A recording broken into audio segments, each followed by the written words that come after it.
Asiatic સિંહોના ઘર તરીકે વિશ્વ પ્રસિદ્ધ ગીર નેશનલ પાર્ક 4 માસ માટે પ્રવાસીઓ માટે બંધ કરવામાં આવ્યો છે। ચોમાસાની ઋતુ દરમિયાન વન્યજીવોના સંવર્ધન, મેટિંગ પીરિયડ અને પ્રવાસીઓની સુરક્ષાને ધ્યાનમાં રાખીને દર વર્ષે ગીર સહિત રાજ્યના તમામ જંગલ સફારી પાર્ક બંધ રાખવામાં આવે છે। ચાલુ વર્ષે વરસાદ મોડો પડતા ગીર પાર્ક એક અઠવાડિયું મોડું બંધ કરવામાં આવ્યું છે। અંતિમ દિવસે યોજાયેલી સફારી દરમિયાન દેશ વિદેશથી આવેલા પ્રવાસીઓએ સિંહ દર્શનનો આનંદ માણ્યો હતો। કેટલાક રૂટ પર 3 સિંહણ અને 6 જેટલા સિંહોએ રસ્તો રોકી લીધો હતો, જેના કારણે પ્રવાસીઓને અનોખા અને રોમાંચક દ્રશ્યો જોવા મળ્યા હતા। વન વિભાગના આંકડા મુજબ છેલ્લા 1 વર્ષમાં અંદાજે 2.84 લાખથી વધુ પ્રવાસીઓએ ગીરની મુલાકાત લીધી છે। હવે 4 માસના વિરામ બાદ 16 ઓક્ટોબરથી ગીર નેશનલ પાર્ક ફરી પ્રવાસીઓ માટે ખુલ્લું મૂકવામાં આવશે। જો કે સાસણગીરમાં આવેલા દેવળિયા સફારી પાર્ક પ્રવાસીઓ માટે યથાવત ખુલ્લો રહેશે, જ્યાં નિયંત્રિત વિસ્તારમાં વન્યજીવોના દર્શન કરી શકાશે।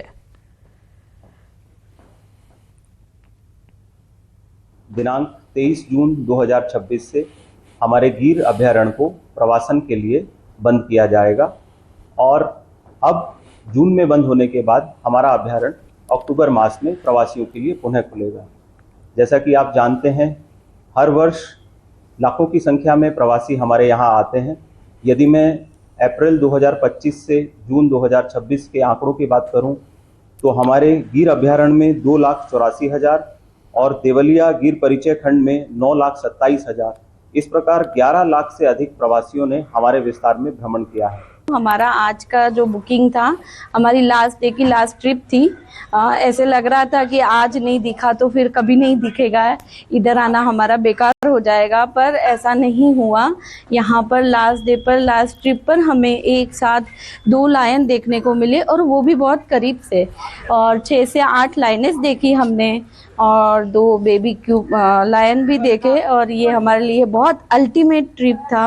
વેકેશન લંબાવવાના કારણે અમને આ સફારી પાર્કમાં કરવાનો લાવો મળ્યો છે ને મજા આવી અમને સફારી પાર્કમાં ને અમે 7 થી 8 સિંહ જોયા, દીપડા જોયા, શિયાળ જોયું, નીલગાય જોયું વગેરે જોવા મળ્યું ને સારું છે બધું। અંતિમ દિવસે પ્રવાસીઓ સિંહોના અંતિમ દર્શન કરી રહ્યા છે।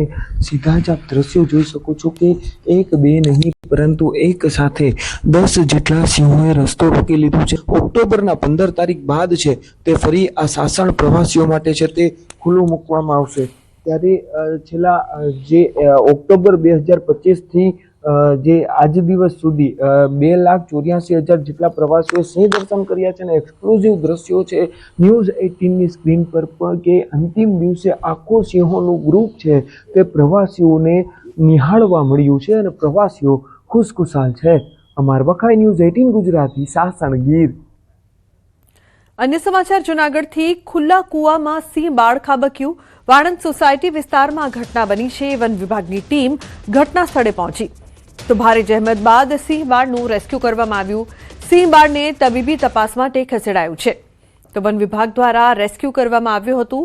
ખુલ્લા કુવામાં સિંહ બાળ ખાબક્યું હતું। હાલ સિંહ બાળને તબીબી તપાસ માટે ખસેડાયું છે તો વાણંદ સોસાયટી વિસ્તારમાં આ સમગ્ર ઘટના બની છે। તો રેસ્ક્યુના દ્રશ્યો અત્યારે આપ જોઈ રહ્યા છો। વન વિભાગની ટીમે રેસ્ક્યુ કર્યું હતું જ્યારે ખુલ્લા કુવામાં સિંહ બાળ ખાબક્યું હતું। મધ્યપ્રદેશના શ્યોપુર જિલ્લામાં કુનો નેશનલ પાર્કમાંથી બહાર નીકળેલી માદા ચિત્તા ફરી એકવાર ગ્રામ્ય વિસ્તારમાં પહોંચી જતા લોકોમાં દહેશત ફેલાઈ ગઈ હતી। મગરદા પોલીસ સ્ટેશન વિસ્તારના દુવૈરા ગામમાં ચિત્તા લાંબા સમય સુધી ગલીઓમાં ફરતી જોવા મળી હતી, જેના કારણે ગ્રામજનોએ ઘરમાંથી બહાર આવી ભીડ એકઠી કરી દીધી હતી। પ્રત્યક્ષદર્શીઓ મુજબ ચિત્તાએ ગામમાં ગાયનો શિકાર કરવાનો પ્રયાસ કર્યો હતો, પરંતુ ગ્રામજનોએ અવાજ કરી તેને ભગાડી દીધી હતી। આ સમગ્ર ઘટનાનો વિડીયો સ્થાનિક લોકોએ મોબાઈલમાં રેકોર્ડ કર્યો હતો, જે હવે સોશિયલ મીડિયા પર ઝડપથી વાયરલ થઈ રહ્યો છે। ઘટનાની જાણ થતાં જ વન વિભાગની ટીમ તાત્કાલિક સ્થળ પર પહોંચી ગઈ હતી। છેલ્લા કેટલાક સમયથી કુનો નેશનલ પાર્કમાંથી ચિત્તાઓના ગ્રામ્ય વિસ્તારોમાં આવી જવાની ઘટનાઓ વધી રહી છે, જેના કારણે સ્થાનિક લોકોમાં સતત ભયનો માહોલ જોવા મળી રહ્યો છે। ગીર સોમનાથના વેરાવળમાં મગરની લટાર। બાદલપરા ગામમાં મગર દેખાતા ફફડાટ। વોલીબોલના મેદાનમાં મગર આવી ચડ્યો। અંદાજે 8 ફૂટ લાંબો મગર દેખાતા લોકોમાં ભય. તો સ્થાનિકોએ વન વિભાગને જાણ કરી હતી. મગરની લટાર મારતો વિડીયો સામે આવ્યો છે. ઉલ્લેખનીય છે કે સ્થાનિકોએ વન વિભાગને જાણ કરી હતી. લોકોમાં ડરનો માહોલ પણ જોવા મળ્યો હતો. તો વોલીબોલના મેદાનમાં મગરની એન્ટ્રીથી ચકચાર મચી છે. લોકોએ આ દ્રશ્યો કેમેરામાં કેદ કર્યા છે. બાદલપરા ગામમાં મગર દેખાતા ફફડાટનો માહોલ છે. તો હાલ આ વિડીયો સોશિયલ મીડિયા પર વાયરલ પણ થઈ રહ્યો છે. તો ગીર સોમનાથમાં જે પ્રકારથી મેદાનમાં મગરની લટાર, વોલીબોલના મેદાનમાં મગરની એન્ટ્રી થતા લોકોમાં દહેશતનો માહોલ જોવા મળ્યો હતો.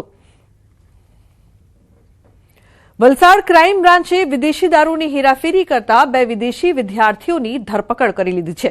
આરોપીઓ દમણથી કારમાં વડોદરા દારૂનો જથ્થો લઈ જઈ રહ્યા હતા. પોલીસે બગવાડા ટોલ નાકાથી પીછો કરીને પાડી નજીક હાઈવે પરથી આ કાર ઝડપી પાડી હતી. કારમાંથી અંદાજે 1.80 લાખ રૂપિયાની કિંમતનો વિદેશી દારૂ મળી આવ્યો છે.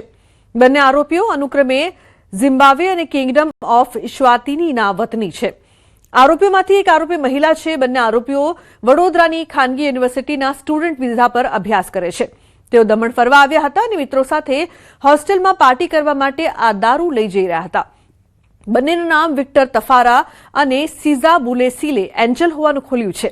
હાલ પોલીસે આ મામલે બંને દેશની એમ્બેસીને જાણ કરવાની તજવીજ હાથ ધરી છે.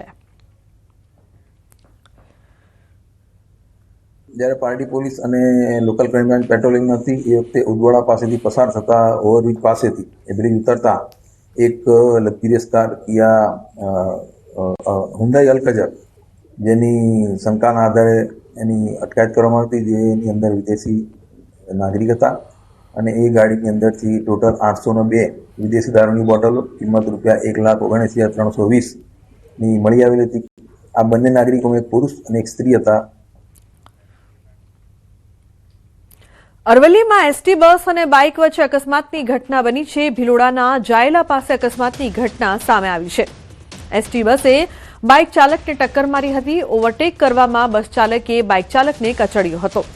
આ ઘટનામાં બાઇક ચાલકનું મોત નીપજ્યું છે. અકસ્માતની ઘટના મામલે પોલીસે વધુ તપાસ હાથ ધરી છે. તો ઘટનામાં બાઇક ચાલકનું કરુણ મોત. એસટી બસે બાઇક ચાલકને ટક્કર મારી હતી. અકસ્માતની ઘટના મામલે પોલીસે વધુ તપાસ હાથ ધરી છે. તો અરવલ્લીમાં એસટી બસ અને બાઇક વચ્ચે અકસ્માતની ઘટના. આ સમગ્ર ઘટનામાં બાઇક ચાલકનું ઘટના સ્થળે મોત નીપજ્યું છે. તો પરિવારમાં શોકનો માહોલ.